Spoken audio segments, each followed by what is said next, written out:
I'm not sure if you're going to relate to this or not, but I'm going to tell you anyway. For those of you that don't know, I used to eat so much food.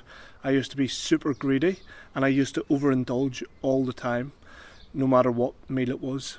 If we were out for barbecue, I overate. If we were out for tacos, I overate. Sushi, I overate.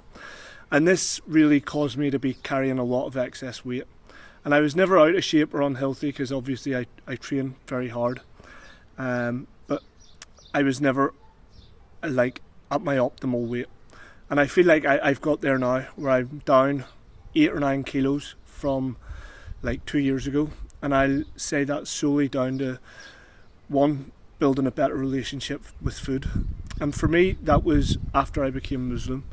And whenever I became Muslim, I learnt more and more about the Prophet ﷺ and his companions, and how they used to ration the food that they had, and they used to share it, and they would never eat until they were full, and they fasted often.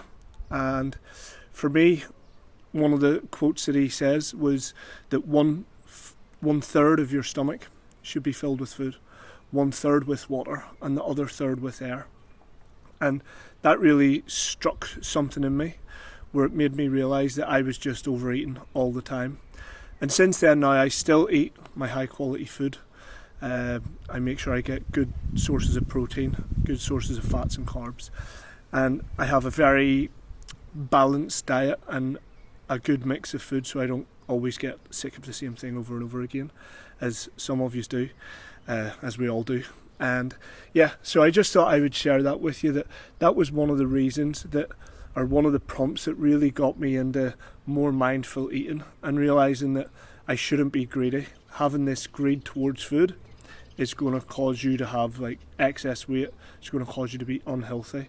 If you feel like this is something that you struggle with, shoot me a DMs, or comment down below even, just say struggling, and I'll drop you a message, and let's chat and see if I can help you out. Salam.